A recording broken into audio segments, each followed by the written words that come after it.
Hello everyone, welcome to good evening Telugu. మనం markets గురించి first మాట్లాడదాము. మన మార్కెట్స్ ఇప్పుడు చూస్తే యూఎస్ టారిఫ్స్ ఫియర్ తో మార్కెట్ అయితే కొంచెం డౌన్ ట్రెండ్ అయితే ఉంది. 50% టారిఫ్స్ అయితే అనౌన్స్ చేశారు కదా ట్రంప్ అయితే. దీని తర్వాత మార్కెట్ అయితే కొంచెం పానిక్ మోడ్ లో అయితే ఉందన్నమాట.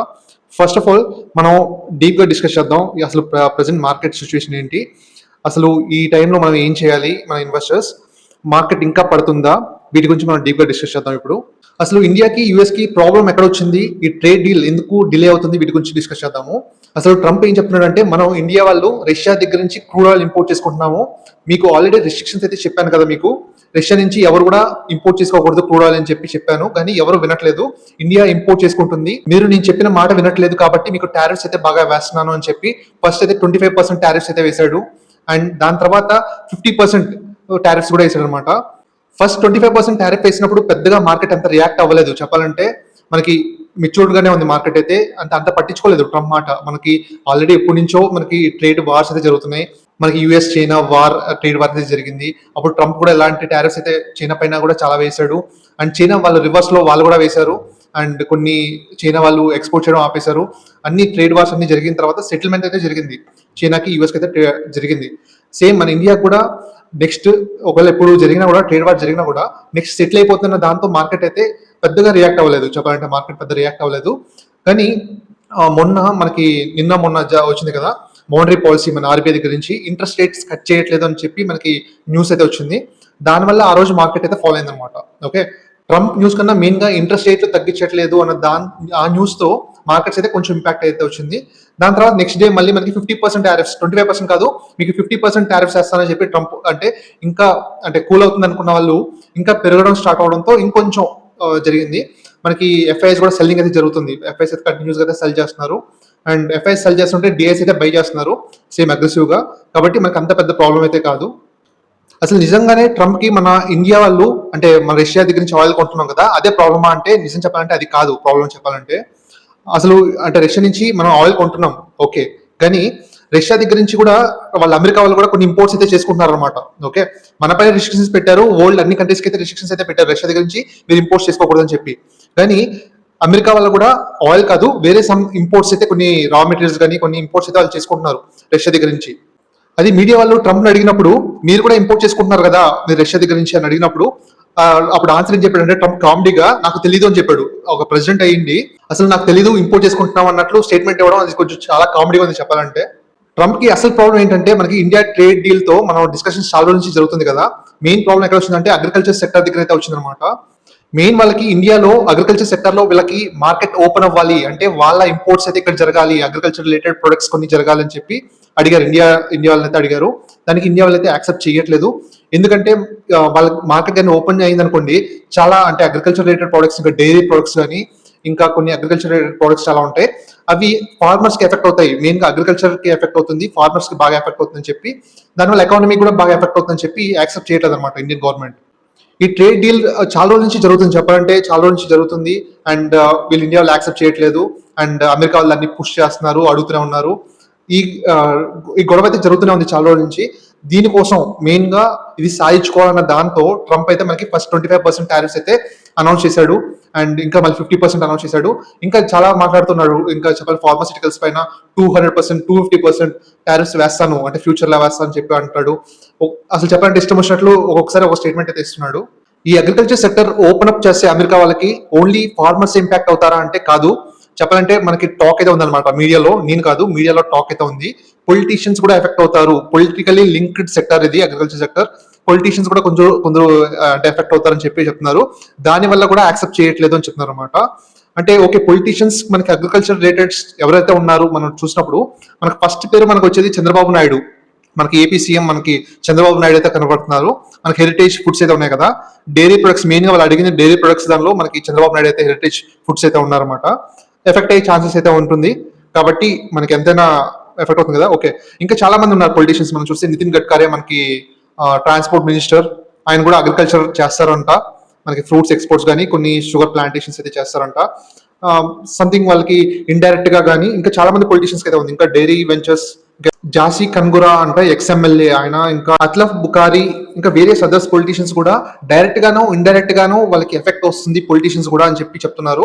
సో దట్ మళ్ళీ చిన్న చిన్న ఫార్మర్సే కాదు, పొలిటీషియన్స్ కూడా ఎఫెక్ట్ అవుతుంది. ఓవరాల్ చెప్పాలంటే ఎకనామిక్ కూడా ఎఫెక్ట్ అయ్యే ఛాన్సెస్ అయితే ఉంది. దీనివల్ల అంటే మన పొలిటీషియన్స్ ని బ్లేమ్ చేయడం కాదు, ఓవరాల్ గా ఎకానమీ అయితే ఎఫెక్ట్ అవుతుంది. కాబట్టి మన ఇండియాలో అయితే యాక్సెప్ట్ చేయట్లేదు ప్రెసెంట్ చూస్తే. ఓకే, యూఎస్ అయితే మనం భయపడుతుంది కదా, మనకి ట్రంప్ టారిఫ్స్ అయితే వేస్తున్నాడు, 25%, 50% వేస్తున్నాడు. దీనివల్ల నెక్స్ట్ 50% వేస్తే ఎవరు ఇంకా బిజినెస్ చేయడానికి వీల్లేదనమాట. మన గోకుల్ దాస్ వాళ్ళ మేనేజ్మెంట్ చెప్పిన ప్రకారం కానీ వాళ్ళకి సింగిల్ డిజిట్ వాళ్ళ మార్జిన్స్ అయితే ఉంటున్నాయి. దానిలో వాళ్ళు ఇంకా ఎంత తగ్గిస్తారు, వాళ్ళు అయితే ప్రైజెస్ అయితే తగ్గించలేరు కదా. అలాగే అన్ని బిజినెస్ కూడా వాళ్ళు 50% టారిఫ్ ఉంటే అసలు చేయలేమని చెప్తున్నారు, బిజినెస్ అయితే నెక్స్ట్ యూఎస్ తో చేయలేమని చెప్తున్నారు. సో దట్ మన కంపెనీ వాళ్ళు ఎక్స్పోర్ట్ చేయలేరు అండ్ బిజినెస్ అయితే రన్ అవ్వదు అనమాట. ఈ 50% అయితే రన్ అయ్యే ఛాన్సెస్ అయితే లేదు. ఓకే, దీనికి భయపడి ఇండియా ఇప్పుడు ఏమైనా తగ్గుతుందా, మన అగ్రికల్చర్ సెక్టర్ ని ఓపెన్ అప్ చేస్తుందా అంటే మాక్సిమం చేయదు, చాలా వరకు చేయదు. ఎందుకంటే ట్రంప్ ఎప్పుడు కూడా భయపెడుతుంటాడు, ఎప్పుడు కూడా భయపెట్టి అంటే ఏమైనా తెప్పించుకోవడానికి ట్రై చేస్తుంటాడు, ఆయన కావాల్సిన తెప్పించుకోవడానికి. కానీ ఇప్పుడు అమెరికా సీన్ అయిపోయింది చెప్పాలంటే, ఇప్పుడు అంతా భయపడితే భయపడే టైప్ లో మన ఇండియా అయితే ప్రెసెంట్ అయితే లేదు. మనం ముందు చూసాం కదా, జస్ట్ కొద్ది రోజులు బ్యాక్ మన చైనా వాళ్ళతో కూడా సేమ్ ఇలాగే చేశాడు. చైనా వాళ్ళు రివర్స్ లో వాళ్ళ టారిఫ్స్ చేయడం కానీ, రివర్స్ లో వాళ్ళు ఎక్స్పోర్ట్ చేయడం ఆపేయడం కానీ, యుఎస్ వాళ్ళే భయపడ్డారు, ఇంకా యుఎస్ వాళ్ళే భయపడి దిగొచ్చారు మళ్ళీ చైనా దగ్గరికి. అండ్ ప్రెసెంట్ ఇండియా కూడా జస్ట్ స్టేట్మెంట్స్ అయితే పాస్ చేస్తుంది, ఇంకా రివర్స్ లో వాళ్ళు రెసిప్రోకల్ టారిఫ్స్ అయితే వేయట్లేదు. కానీ మీటింగ్స్ అయితే కొన్ని మీటింగ్స్ అయితే జరుగుతున్నాయి అనమాట. ఇండియా వాళ్ళు ఇండియాకి సపోర్ట్ గా రష్యా అయితే ఉంది, ప్రెసెంట్ అయితే రష్యా అయితే ఉంది. అండ్ పుటిన్ వాళ్ళ ప్రెసిడెంట్ అయితే మీటింగ్ అయితే జరగబోతుంది, మన ఇండియా ప్రైమ్ మినిస్టర్ కి మోడీ గారికి పుటిన్ గారికి మీటింగ్ అయితే జరగబోతుంది.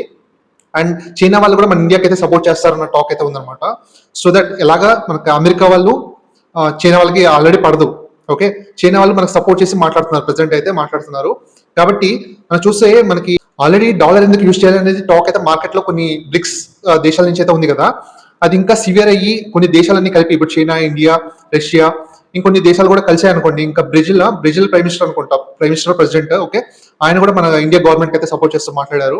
సో దట్ అన్ని దేశాలు కలిసి అమెరికాని ఇంకా అంటే పుష్ చేసే ఛాన్సెస్ అయితే ఉంది. కాబట్టి డెఫినెట్లీ మన ఇండియా భయపడాల్సిన అవసరం అయితే పెద్దగా లేదు. నిజం చెప్పాలంటే అమెరికా ట్రంప్ భయపడాల్సిన స్థితిలో ఉంది. ఈ టైంలో ఇలాంటి పిచ్చి పిచ్చి స్టేట్మెంట్స్ ఇచ్చి ఇలాంటి దీనివల్ల మన ఇండియా ఫ్రెండ్షిప్ పోగొట్టుకుంటే చాలా కష్టం పడతారు చెప్పాలంటే ట్రంప్ అయితే.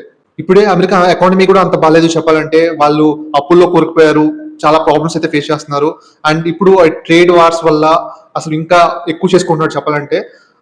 నిజం చెప్పాలంటే ఒక పిచ్చోడి చేతిలో మనం వాళ్ళ గవర్నమెంట్ పెట్టినట్లే అయింది చెప్పాలంటే ట్రంప్ వచ్చిన తర్వాత. ఈ ట్రేడ్ వార్స్ కానీ ఈ ఇష్యూస్ ఎప్పుడు పోతాయో చెప్పలేం, అది ఎన్ని రోజులు నడుస్తుందో. ఈ 50% టారిఫ్స్ అనేది ఈ ఆగస్ట్ 27 నుంచి అమలు అవుతాయి అన్నట్లు స్టేట్మెంట్ అయితే ఇచ్చాడు.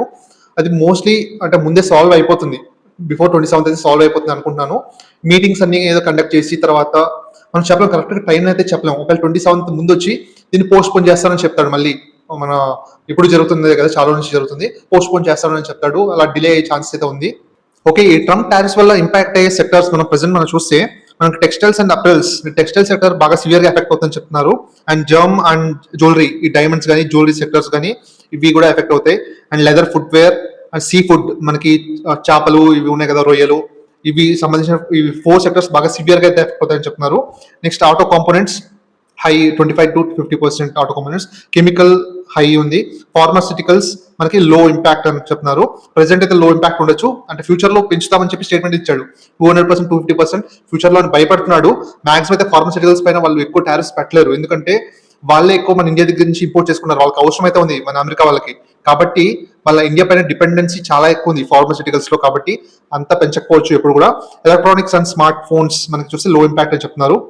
మనకి స్మార్ట్ ఫోన్స్ వస్తే రీసెంట్ గా నిన్న న్యూస్ అయితే వచ్చింది కదా, యాపిల్ వాళ్ళు యుఎస్ లోనే ప్రొడక్షన్ అయితే స్టార్ట్ చేయబోతున్నారు ఎక్కువ అన్నట్లు న్యూస్ అయితే మళ్ళీ వచ్చింది. మళ్ళీ ట్రంప్ మళ్ళీ వాళ్ళ ఫోర్స్ చేసినట్లున్నాడు యాపిల్ వాళ్ళని. అండ్ ఇండియాలో ఇక్కడ ఎక్కువ మ్యానుఫ్యాక్చర్ చేస్తారని చెప్పిన వాళ్ళు మళ్ళీ యూఎస్ లో కూడా మ్యానుఫ్యాక్చర్ చేస్తారు అన్నట్లు టాక్ అయితే వచ్చింది. అండ్ సెమీ కండక్టర్స్ పైన కూడా ఎక్కువ టారిఫ్స్ వేస్తారని చెప్పి భయపడుతున్నాడు, మనం చూడాలి వీటి గురించి. అండ్ ఎనర్జీ అండ్ రెన్యూబుల్స్ లో impact, IT and services medium impact, మనకి pharmaceuticals and IT stocks defensive అనేది చెప్తున్నారు. ఇవన్నీ ఎఫెక్ట్ అయ్యే సెక్టర్స్, ఇవన్నీ టెంపరీ న్యూస్ మాత్రమే చెప్పాలంటే. మనకి ఈ మంత్ లోనే సెటిల్ అయిపోవచ్చు, లేకపోతే పోస్ట్ పోన్ అవ్వచ్చు. మాక్సిమం అంటే ఎఫెక్టివ్ కి అయితే రాదు, ఈ 50% టారిఫ్స్ అయితే ఎఫెక్టివ్ రాదు అయితే నేను అనుకున్నాను నేను. ఓకే, ప్రెసెంట్ మన మార్కెట్ వాల్యుయేషన్స్ ఎలా ఉంది అని మనం చూసినప్పుడు మెయిన్ గా మన నిఫ్టీకి మనం చూస్తే అరౌండ్ 21.5 పిఏ అయితే ట్రేడ్ అవుతుంది అనమాట. 21.5 ప్రెసెంట్ ఈ రోజుకి. మన మీడియం పీ కన్నా లాస్ట్ 5 years మీడియం పీ కన్నా లో ట్రేడ్ అవుతుంది, 22.5 మీడియం అయితే ఉంది. దానికన్నా లోలో ట్రేడ్ అవుతుంది. పర్లేదు, రీజనబుల్లీ వాల్యూడ్ అనమాట.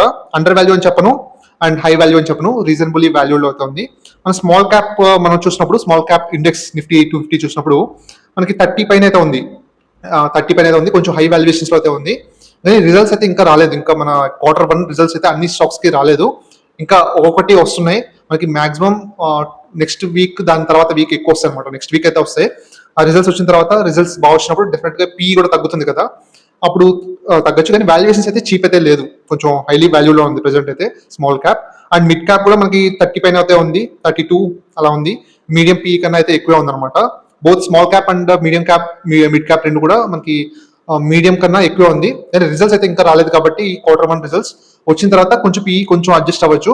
మొత్తం మార్కెట్ ఓవరాల్ గా చూసినప్పుడు మన వాల్యుయేషన్స్ అయితే రీజనబుల్లీ వాల్యూలో ఉన్నాం, మరీ హై అని చెప్పను, కొంచెం స్మాల్ అండ్ మిడ్ క్యాప్ అయితే కొంచెం ఉంది. కాబట్టి ఇక్కడ నుంచి భారీగా పెరిగే ఛాన్సెస్ అయితే బాగా తక్కువే అయితే ఉందన్నమాట వాల్యుయేషన్స్ ప్రకారం.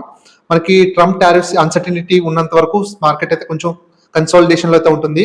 ఒకవేళ న్యూస్ మనకి మంత్ లోపల ఏదైనా మనకి పాజిటివ్ న్యూస్ వస్తే, ఆ న్యూస్ వచ్చిన టైంలో పెరగచ్చు, స్టాక్ మార్కెట్ అయితే కొంచెం పెరగచ్చు. కానీ ఓవరాల్ గా ఇయర్ మొత్తం మనం చూస్తే ఒక సైడ్ వేస్ మార్కెట్ లోనే ఉండొచ్చు అనిపిస్తుంది ఈ 2025. ఒక గ్రేట్ అంటే సూపర్ రిటర్న్స్ ఇచ్చే అంత కనబడట్లేదు నాకు. సైడ్ వేస్ మార్కెట్ లో అయితే మాక్సిమం ఉండొచ్చు. నియర్ టర్మ్ లో ఈ అన్సర్టినిటీ అయిపోయిన తర్వాత ఒకవేళ మంచి న్యూస్ వస్తే మార్కెట్ అయితే పెరుగుతుంది. కాబట్టి ఎవరి డిప్స్ లో బై చేయొచ్చు అనమాట. కానీ ఈ సైడ్ వేస్ మార్కెట్ లో మనకి ఎలా చేయాలంటే, మన స్ట్రాటజీ ఎప్పుడు కూడా రొటేషన్ ఆఫ్ స్టాక్స్ జరిగినప్పుడే మనకి బెటర్ రిటర్న్స్ వస్తాయి అనమాట. ఎప్పుడు కూడా అంటే మంచి స్టాక్స్ లో హోల్డ్ చేస్తూ లాంగ్ టర్మ్ లో ఉండొచ్చు, పర్లేదు. కొన్ని స్టాక్స్ ని మనం రొటేట్ చేసినప్పుడు కొంచెం బెటర్ రిటర్న్స్ అయితే వస్తాయి. ఇప్పుడు సైడ్ వేస్ మార్కెట్ లో రొటేషన్ ఆఫ్ స్టాక్స్, మనకి స్టాక్ బాగా పెరిగిపోయినప్పుడు అంటే వాల్యుయేషన్స్ చూసుకొని మనం సెల్ చేసి రొటేట్ చేసి ఇంకో స్టాక్ మూవ్ అవడం, ఇలాంటి స్ట్రాటజీ వాడినప్పుడే మనకి రిటర్న్స్ బెటర్ గా వస్తాయి ఈ 2025 లో. ఓకే, ఈ రోజు వీడియోలో అంటే కొత్త స్టాక్ గురించి ఏది డిస్కస్ చేయాలనుకోవట్లేదు. ఆల్రెడీ మనం డిస్కస్ చేసిన స్టాక్స్ కొన్ని ఉన్నాయి కదా, ఆ స్టాక్స్ నేను కొన్ని హోల్డ్ చేసిన స్టాక్స్ కానీ మనం డిస్కస్ చేసిన స్టాక్స్ అవి ఎలా ఉన్నాయి, వాటి కొన్ని రిజల్ట్స్ అయితే బాగా వచ్చాయి అనమాట. కొన్ని స్టాక్స్ రిజల్ట్స్ చాలా బాగా వచ్చాయి, కొన్ని అంత అన్సర్టైన్ గా అయితే ఉన్నాయి అనమాట. వాటి గురించి డిస్కస్ చేద్దాం. ఫస్ట్ ఆఫ్ ఆల్ అనంతరాజ్, మనం రీసెంట్ గా నేను స్టాక్ బై చేశాను, 1 మంత్ అయింటుందేమో చెప్పలేము. స్టాక్ అక్కడే కన్సోలిడేషన్ పెరిగి తర్వాత అక్కడే కన్సోలిడేషన్ అయితే ఉందన్నమాట. అండ్ నేను కొన్న ప్రైస్ దగ్గరే ఉంది, ఆల్మోస్ట్ దగ్గర అయితే ఉంది. అండ్ స్టాక్ అయితే మంచి రిజల్ట్స్ వచ్చాయి, రిజల్ట్స్ అయితే చాలా బాగున్నాయి. అండ్ లాంగ్ టర్మ్ లో నాకైతే చాలా బాగా అనిపిస్తుంది అనంతరాజ్. మనకి స్ట్రక్చరల్ చేంజ్ వాళ్ళ బిజినెస్ లో, వాళ్ళు అంటే ఒక రియల్ ఎస్టేట్ బిజినెస్ నుంచి వాళ్ళు ఒక క్లౌడ్ బిజినెస్ కి అండ్ డేటా సెంటర్ బిజినెస్ కి షిఫ్ట్ అవుతున్నారు. దీని నుంచి వీళ్ళ రెవెన్యూస్ డెఫినెట్లీ చాలా పెరుగుతాయి అప్కమింగ్ ఇయర్స్ లో. నెక్స్ట్ ఒక 5-10 ఇయర్స్ లో ఈ కంపెనీ చాలా మంచి గ్రోత్ చూస్తుంది. రెవెన్యూస్ లోనే కాదు, వీళ్ళ ప్రాఫిట్ మార్జిన్స్ లో కూడా, వీళ్ళ ఆపరేటింగ్ ప్రాఫిట్ మార్జిన్స్ కూడా బాగా పెరుగుతాయి డెఫినెట్లీ. వీళ్ళ services data centres cloud business లో షిఫ్ట్ అవుతున్నారు, దానివల్ల వీళ్ళ మార్జిన్స్ పెరుగుతాయి. కాబట్టి ఓవరాల్ గా వీళ్ళ ప్యాట్ కూడా పెరుగుతుంది. అండ్ రీజనబుల్లీ వాల్యూ స్టాక్ అనమాట. నాకు లాంగ్ టర్మ్ లో నాకు అనంతరాజ్ అయితే చాలా బాగా అనిపిస్తుంది. Okay, coming to next stock మనం చూస్తే యాప్టస్ నేను రీసెంట్ గా కొంచెం సెల్ చేశాను, స్టాక్ అయితే సెల్ చేశాను, కానీ ఇంకా నేను హోల్డ్ చేశాను స్టాక్ అయితే. ఈ యాప్టస్ ని నేను సెల్ చేసి ఇంకో స్టాక్ అయితే బై చేశాను కదా, లాస్ట్ మీకు డిస్కస్ చేశాను, ఈఎఫ్సి ఇండియా లిమిటెడ్. అది మీకు లాస్ట్ వీడియో అయితే మీకు చేశాను ఈ స్టాక్ గురించి. నేను చాలా పాజిటివ్ ఉన్నాను ఈ కంపెనీ పైన. మెయిన్ థింగ్ ఏంటంటే వాల్యుయేషన్స్, నాకు వాల్యుయేషన్స్ అయితే చాలా కంఫర్ట్ ఇచ్చింది. వాల్యుయేషన్స్ విత్ మనకి గ్రోత్ కూడా చాలా బాగుంది. కాబట్టి ఈ స్టాక్ ని నేను కొన్నాను అనమాట. మెయిన్ గా యాప్టస్ ని నేను సెల్ చేయడానికి రీజన్ ఏంటంటే, వాల్యుయేషన్స్ ఇది ఆల్మోస్ట్ 4 ఉందన్నమాట price to book value.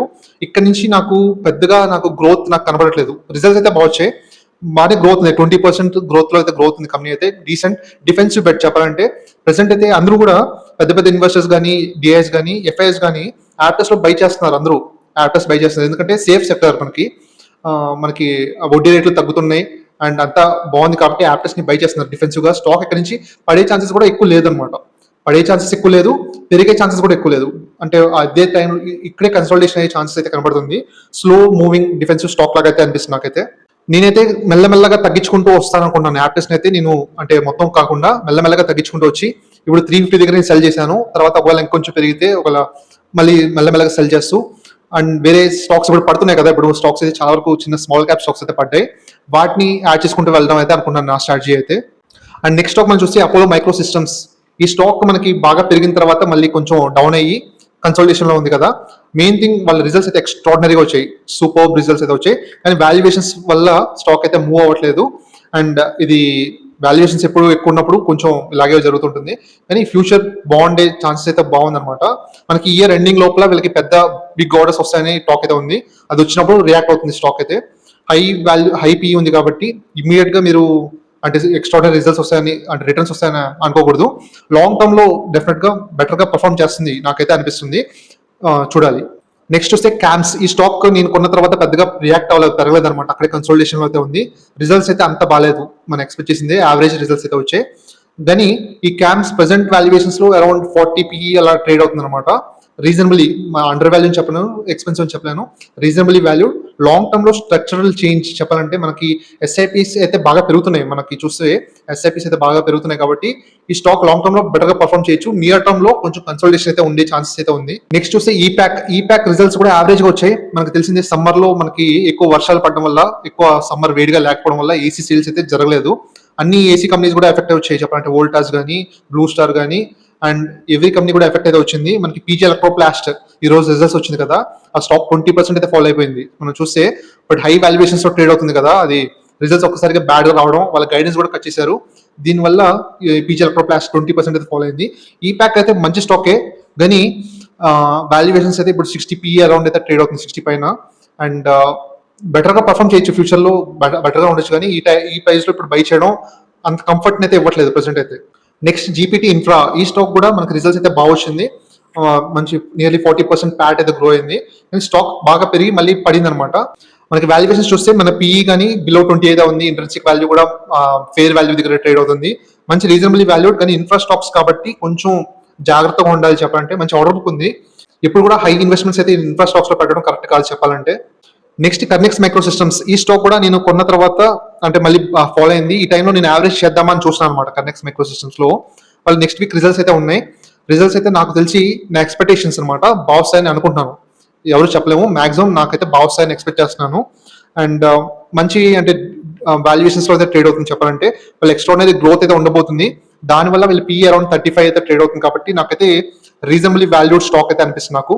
Next man industries. ఈ స్టాక్ కూడా మంచి రీజనబుల్లీ వాల్యూడ్ స్టాక్. ఈ మధ్య బాగా పెరిగింది, మళ్ళీ ఇప్పుడు స్టాక్ మార్కెట్ ఫాలో అవడంతో ఇది కొంచెం ఫాలో అయింది. అది కూడా నెక్స్ట్ వీక్ అయితే రిజల్ట్స్ అయితే వస్తాయి. నాకు తెలిసి మంచి రిజల్ట్స్ వస్తాయని ఎక్స్పెక్టేషన్స్ అయితే ఉన్నాయి. ఆన్ పాజిటివ్ నేను హోల్డ్ చేసిన స్టాక్ ని. Fame industries. ఈ స్టాక్ కూడా మంచి ర్యాలీ అయితే అయింది. తర్వాత ఇప్పుడు కొంచెం స్టాక్ అయితే ఫాలో అయింది. మంచి రీజనబుల్లీ వాల్యూడ్, పీఈ 23 ట్రేడ్ అవుతుంది. బిజినెస్ వీళ్ళు బాగా చేస్తున్నారు, చాలా బాగుంది కంపెనీ అయితే. బిజినెస్ ఎక్స్పాన్షన్ జరుగుతుంది. అండ్ నేను లార్జ్ పోర్షన్ అయితే హోల్డ్ చేస్తున్నాను ఫేమ్ ఇండస్ట్రీస్.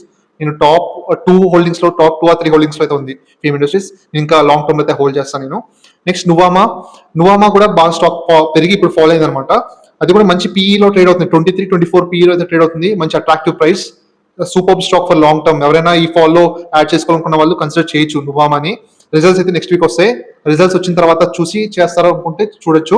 నాకు తెలిసి మోస్ట్లీ డీసెంట్ రిజల్ట్స్, ఎక్స్ట్రాడినరీ అనుకోవచ్చు, డీసెంట్ రిజల్ట్స్ అయితే వస్తాయి అనుకున్నాను. కానీ ఎందుకైనా బెటర్ రిజల్ట్స్ చూసిన తర్వాత బై చేయడం బెటర్. Next Pennar industries. ఈ స్టాక్ కూడా మంచి బాగా పెరిగి ఇప్పుడు మళ్ళీ ఫాలో అయింది మార్కెట్ ఫాలో అవడంతో. అది కూడా రిజల్ట్స్ ఇంకా నెక్స్ట్ వీక్ వస్తాయి అనమాట. అది కూడా మంచి రీజనబుల్లీ వాల్యూడ్ స్టాక్. అది అరౌండ్ 24-25 ఉన్నట్లుంది పీఈ. అంటే మరి చీప్ అని చెప్పను, దగ్గరగా ప్రైస్ చేయండి అనమాట. అంటే ఇప్పుడు ప్రైస్ అయితే వచ్చేసింది, దాని వాల్యుయేషన్ వచ్చింది. అంటే రిజల్ట్స్ బాగా వస్తే మరి స్టాక్ ఇక్కడి నుంచి కూడా పెరిగే ఛాన్స్ ఉంది. లాంగ్ టర్మ్ లో కూడా ఈ స్టాక్ పెన్నార్ ఇండస్ట్రీస్ ఈ బిజినెస్ బాగా గ్రో అయ్యే ఛాన్సెస్ అయితే ఉంది. Next Salzer electronics. ఈ రోజు రిజల్ట్స్ అయితే వచ్చాయి. రిజల్ట్స్ అయితే బాగా వచ్చాయి, పర్లేదు. అంటే ఎక్స్పెక్టేషన్స్ కన్నా కొంచెం పర్లేదు, బాగానే వచ్చాయి. స్టాక్ కూడా బాగానే పెరిగింది. అట్లాస్ట్ మన ఈ రోజు 5-6% అయితే సెటిల్ అయింది అనమాట. అండ్ వాల్యుయేషన్స్ వైజ్ చాలా బాగుంది. 23 పీలో అయితే ట్రేడ్ అవుతుంది. సేల్జర్ 900 రూపీస్ దగ్గర అయితే ఉంది. డెఫినెట్లీ మనం అప్ మూవ్ చూడొచ్చు, ఇక్కడ నుంచి అప్ మూవ్ చూడొచ్చు అనుకుంటున్నాను. మనకి డెఫినెట్లీ పీఈ ఇంకా 30కి అయితే రీచ్ అవ్వచ్చు అనిపిస్తుంది నాకైతే. Next SG mart. మన ఎస్జీ మార్ట్ రిజల్ట్స్ అయితే బాగా రాలేదు, నేను ఎక్స్పెక్టేషన్స్ కన్నా బిలోలో వచ్చింది. మార్కెట్ అయితే నెగిటివ్ గా తీసుకుని స్టాక్ అయితే ఫాలో అయింది. అండ్ ఎస్జీ మార్ట్ రిజల్ట్స్ వచ్చిన తర్వాత వీళ్ళు కాన్కాల్ లో ఏం చెప్పారంటే, మేనేజ్మెంట్ అయితే అంటే Q1 లో మనకి ఇంపాక్ట్ అయితే జరిగింది, కానీ నెక్స్ట్ ఓవరాల్ వీళ్ళ గైడెన్స్ అయితే వీళ్ళు కట్ చేయట్లేదు అనమాట. FY26 కానీ FY27 కూడా వీళ్ళు 100% గైడెన్స్ ఇచ్చారు. వీళ్ళ ప్యాట్ 100 crores నుంచి 200 crores పెరుగుతుందని చెప్పారనమాట FY26 కి. అది మేము ఇన్ లైన్ లో అయితే ఉంటుంది. FY27 కూడా మళ్ళీ 200 నుంచి 400 crores పెరుగుతున్నారు అనమాట. 100% వీళ్ళు గ్రోత్ అని చెప్తున్నారు. అది జరుగుతుందని చెప్తున్నారు. మెయిన్ గా వీళ్ళు మార్జిన్స్ కోసం చూస్తున్నారు, మార్జిన్స్ పెరగడానికి చూస్తున్నారు. ఈ క్వార్టర్ 2% నుంచి 3% మార్జిన్స్ అయితే పెరిగాయి. పర్లేదు అనమాట, బాగానే ఉంది. కానీ అంటే ప్రెసెంట్ మనం నెక్స్ట్ క్వార్టర్ రిజల్ట్స్ గురించి చూడాలి. వాల్యుయేషన్స్ వైజ్ అయితే మనకి అంత చీప్ అయితే లేదు, పర్లేదు మనకి ఎస్జీ మార్ట్ అయితే. నెక్స్ట్ సినిమా ఎస్జిఎస్, ఈ స్టాక్ రిజల్ట్స్ చాలా బాగా వచ్చాయి అండ్ స్టాక్ కూడా బాగా పెరిగింది, ఆల్ టైమ్ హైలో ఉంది. ఈ టైంలో అయితే బై చేయడానికి అంటే చెప్పను, ఎందుకంటే ఆల్ టైమ్ హైలో ఉంది, వాల్యుయేషన్ కూడా అబౌవ్ 60 అయితే ఉంది పిఈ అయితే. స్టాక్ నేనైతే చాలా పాజిటివ్ ఉన్నాను, లాంగ్ టర్మ్ లో హోల్డ్ చేయొచ్చు ఇది, నేనైతే హోల్డ్ చేస్తాను నేను. మనకు తెలిసిందే న్యూస్, మన ఆంధ్రప్రదేశ్ లో పెద్ద పీసీబీ ప్లాంట్ అయితే పెట్టబోతున్నారు, మ్యానుఫ్యాక్చరింగ్ ప్లాంట్. నెక్స్ట్ ట్రాన్స్ రైల్, ఈ స్టాక్ కూడా ఎక్స్ట్రాడినరీ రిజల్ట్స్, స్టాక్ అయితే మొన్న బాగా పెరిగింది, 15% పైన అయితే పెరిగింది. అండ్ నేను వాల్యుయేషన్స్ ఇంకా కంఫర్ట్ అయితే ఇస్తుంది అనమాట, వాల్యుయేషన్స్ ఇంకా బిలో 30 అయితే ఉంది, కాబట్టి ఇంకా దీనికి 30 పైన అయితే ఉండొచ్చు, దీనికైతే ఉండొచ్చు, కాబట్టి మన పేస్ కంపేర్ చేస్తే హోల్డ్ చేయొచ్చు, స్టాక్ అయితే ఇంకా హోల్డ్ చేయొచ్చు. నెక్స్ట్ విపిఆర్పిఎల్, ఈ స్టాక్ మనకి స్టాక్ అయితే ఫాల్ లో ఉంది, బాగా మనకి స్ట్రగుల్ అవుతుంది విపిఆర్పిఎల్ అయితే. వీళ్ళ రిజల్ట్స్ అయితే నెక్స్ట్ వీక్ లో అయితే వస్తాయి, నెక్స్ట్ వీక్ ఆర్ 14 అనుకుంటా వస్తుంది. అండ్ ఈ స్టాక్ కొంచెం ప్రెషర్ అయితే ఉంది, మెయిన్ గా ఇన్ఫ్రాస్టాక్స్, మెయిన్ గా వాటర్ రిలేటెడ్ ఇన్ఫ్రాస్టాక్స్ అయితే గవర్నమెంట్స్ అయితే పేమెంట్ అంటే డిలేస్ చేస్తున్నాయి, స్టేట్ గవర్నమెంట్స్ అయితే డిలే చేస్తున్నాయి, దీనివల్ల ఎఫెక్ట్ అయితే వచ్చింది. కాబట్టి గవర్నమెంట్ లింక్ స్టాక్స్ తో కొంచెం ఇప్పుడు కూడా జాగ్రత్తగా ఉండాలి. మనకి రోడ్ ప్రాజెక్ట్స్ కూడా వీళ్ళు చేస్తుంటారు కదా. ఈ రోజు నితిన్ గడ్కరీ గారు చెప్పారన్నమాట, రోడ్ రిలేటెడ్ ప్రాజెక్ట్స్ అయితే ఇంకా ఇయర్ లో ఎక్కువ పెరుగుతాయని చెప్తున్నారు అనమాట. దీనివల్ల మనకి అప్కమింగ్ దానిలో బెటర్ గా పర్ఫార్మ్ చేయొచ్చు, కానీ వీళ్ళ రోడ్ కన్నా ఎక్కువ వీళ్ళ వాటర్ ఇన్ఫ్రా రిలేటెడ్ స్టాక్ ఎక్కువ రెవెన్యూస్ అయితే వస్తాయి. మనకి చూడాలి, నెక్స్ట్ సెకండ్ హాఫ్ నుంచి బెటర్ గా ఉంటుందని మేనేజ్మెంట్ అయితే చెప్పారు, మనం క్లోజ్ గా వాచ్ చేయాలి మనం. నెక్స్ట్ వాటెక్ వ్యాగ్, ఈ స్టాక్ అయితే బాగా పర్ఫార్మ్ చేస్తుంది, వాళ్ళ రిజల్ట్స్ అయితే నెక్స్ట్ వీక్ లో అయితే వస్తుంది, మనం చూడాలి. వాల్యుయేషన్స్ వైజ్ 30 పైన అయితే ఉంది, 32, 33 మనకి రీజనబుల్లీ ప్రైస్డ్ ఇన్ అనమాట. ఈ టైంలో బై చేయాల్సిన స్టాక్ అయితే కాదు, మనీ లాంగ్ జర్నీలో బెటర్ గా పర్ఫార్మ్ చేస్తుంటుంది, నేనైతే హోల్డ్ చేస్తాను లాంగ్ టర్మ్ అయితే. నెక్స్ట్ యథార్థ హాస్పిటల్, ఈ స్టాక్ కూడా బాగా పెరిగింది అండ్ ఈ స్టాక్ కూడా రీరేటింగ్ జరిగింది, మనం చూసాం కదా. ఇప్పుడు ప్రైస్ జిన్ చెప్పాలంటే స్టాక్ అయితే రిజల్ట్స్ అయితే సూపర్ గా వచ్చాయి.